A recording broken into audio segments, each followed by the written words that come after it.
नमस्कार, आप देख रहे हैं TTN 24 न्यूज और मैं हूं आपके साथ मानवी ठाकुर। आज की कुछ खास खबरें। भारतीय जनता पार्टी के राष्ट्रीय प्रवक्ता श्री प्रदीप भंडारी ने आज केंद्रीय कार्यालय में आयोजित प्रेस वार्ता को संबोधित करते हुए कांग्रेस और राहुल गांधी पर वोटर धांधली का गंभीर आरोप लगाया। उन्होंने कहा कि राहुल गांधी के करीबी तथा कांग्रेस के मीडिया प्रमुख पवन खेड़ा के पास दो अलग अलग एपिक आईडी पाए गए हैं। श्री भंडारी के अनुसार ये कोई व्यक्तिगत अपराध नहीं बल्कि कांग्रेस द्वारा संचालित संगठित वोटर फ्रॉड रैकेट का प्रमाण है। उन्होंने कहा कि जनता को चोर कहने वाले असली सवा चोर राहुल गांधी हैं, जो SIR कानून का विरोध इसलिए कर रहे हैं क्योंकि उसके लागू होने से उनका धांधली रैकेट समाप्त हो जाएगा। वो प्रेस के सामने दूसरा एपिक आईडी सामने दिखाते हुए पाए गए थे। तो क्या इसके बारे में भी राहुल गांधी शांत थे?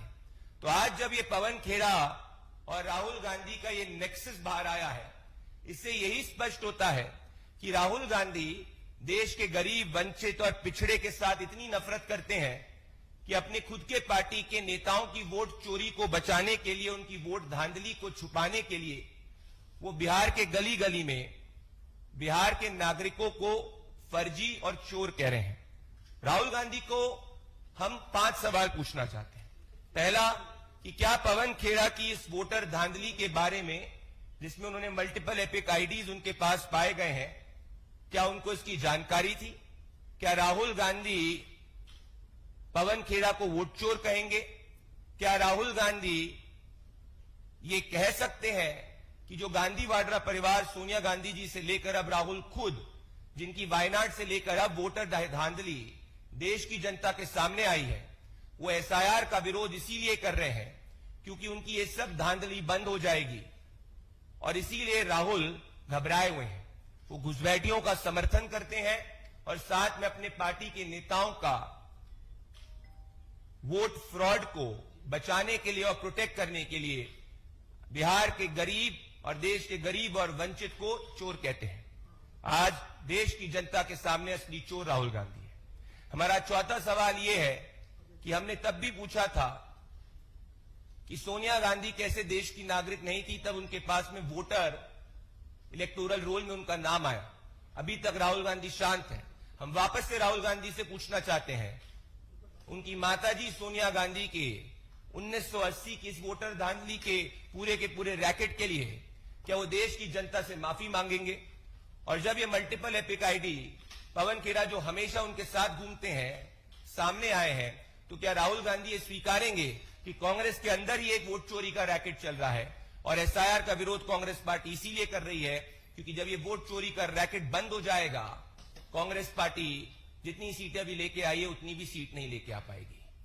अभी तक याद करिए, राहुल गांधी ने एफिडेविट के ऊपर इलेक्शन कमीशन को यह नहीं दिया है कि जो उनके आरोप थे उसमें उनको खुद को विश्वास है। तो आज हम सीधा चार्ज ये करते हैं कि राहुल गांधी को अब जो हाइड्रोजन बॉम्ब की बात करते हैं, उनके पार्टी के अंदर खुद एक वोट चोरी का एटम बॉम्ब रैकेट चल रहा है, जिसके बारे में उनको देश की जनता को बताना चाहिए, माफी मांगनी चाहिए और वो स्वघोषित चोर और पूरी की पूरी पार्टी, जिसके अंदर नेता ऐसे एपिक आईडी वाले फ्रॉड के अंदर संलिप्त है, ये सबको देश की जनता के सामने आना चाहिए और माफी मांगनी चाहिए और इसकी तहकीकात रिक्वायर्ड बॉडीज भी करना चाहिए। दोस्तों, एक और बात मैं आपके सामने लाना चाहता हूं और वो ये है कि आप याद करिए कि महाराष्ट्र चुनाव के समय भी राहुल गांधी ने इसी तरीके का झूठ बोला था और जब ये बॉम्बे हाईकोर्ट के अंदर उनके झूठे आरोपों का पूरा मामला गया, तो बॉम्बे हाईकोर्ट ने ये कहा कि do not waste our day. फिर ये मामला सुप्रीम कोर्ट के अंदर गया और सुप्रीम कोर्ट ने भी राहुल गांधी के महाराष्ट्र चुनाव के जितने भी आरोप हैं उनको निराधार कहा। तो बार बार जब इनका झूठ संवैधानिक संस्थाओं के सामने, कोर्ट ऑफ लॉ के सामने जब एक्सपोज होता है, तब भी राहुल गांधी झूठ क्यों बोलते हैं? क्योंकि राहुल गांधी लोकतंत्र विरोधी व्यक्ति हैं और एक खतरनाक आदमी है, जिनकी मंशा यह है कि जब देश की जनता तीसरी बार प्रधानमंत्री नरेंद्र मोदी जी को चुनती है और जब देश की जनता लोकतांत्रिक रूप से पूरे के पूरे डेमोक्रेटिक प्रोसेस में पार्टिसिपेट करती है, तो जो 90 चुनाव हार चुके हैं ये परिवारवादी अब इस देश में जनता के मन में अविश्वास की भावना लगातार झूठ के सहारे डालना चाहते हैं। अभी तक देश की जनता ने इनके इस लोकतंत्र विरोधी पूरी की पूरी जो प्लान है इसको एक्सपोज किया है और देश की जनता चट्टान के रूप में, देश का गरीब चट्टान के रूप में राहुल गांधी के इस पूरे षड्यंत्र के खिलाफ खड़ा हुआ है। और राहुल गांधी ये जानते हैं, परंतु जो जनता का विश्वास काम के आधार पर नहीं जीत सकता, वो सिर्फ लोकतंत्र में झूठ का सहारा लेता है और राहुल गांधी ठीक वही कर रहे हैं। इसीलिए आज हम देश के जितने भी बुद्धिजीवी, मीडिया के जन और आम जनमानस को कहना चाहते हैं, राहुल गांधी के इस लोकतंत्र विरोधी षड्यंत्र और ये लोकतंत्र विरोधी बयानबाजी जो झूठ के पुलिंदे के ऊपर टिकती है, इससे सबको सचेत होना चाहिए। क्योंकि वही व्यक्ति बार बार झूठ बोलता है जिस व्यक्ति को पता है कि उसके पास सच्चाई की बुनियाद नहीं है। So, Rahul Gandhi is not a very innocent man. He is a dangerous man who wants to create democratic deficit in this country. And when his entire fake fraud racket has been called out, Rahul Gandhi को पवन खेड़ा के multiple epic ID पे जवाब देना चाहिए। और हम ये मानते हैं कि पवन खेड़ा ऐसा धांधली बिना राहुल गांधी के इंफॉर्मेशन के, उनके सुपरविजन के, उनके नॉलेज के नहीं कर सकते थे। तो असली वोट चोर राहुल गांधी है। मैं अंत में एक पैटर्न आपके सामने रखना चाहता हूं और वो पैटर्न ये है कि देश की मीडिया ये देखे कि कैसे हर सीजन में राहुल गांधी एक झूठ जो है उस सामने रखते हैं।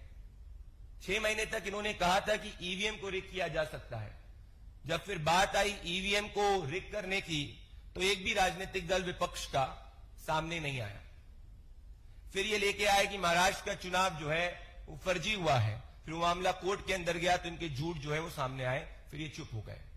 अभी एसआईआर का विरोध इसीलिए कर रहे हैं और हर दिन देश के गरीब को झूठ इसीलिए बोल रहे हैं क्योंकि ये जानते हैं कि इनके जो 2 प्लैंक हैं, घुसपैठिया समर्थन और कांग्रेस पार्टी के नेताओं का वोट फ्रॉड, जिसका एक उदाहरण मैंने आपको पवन खेड़ा का दिया, जिसमें मल्टीपल एपिक आईडीज रखते हैं, ये सब एसआईआर के बाद में बंद हो जाएगा और जितनी सीटें अभी कांग्रेस पार्टी की आ रही है उतनी भी सीटें कांग्रेस पार्टी की नहीं आएगी। इसीलिए ये फड़फड़ा रहे हैं। और यही राहुल गांधी है जो विपक्ष को लामबंद करते हैं। तभी असम से लेकर बंगाल के अंदर हम देखते हैं कि तमाम विपक्षी पार्टीज घुसपैठियों का समर्थन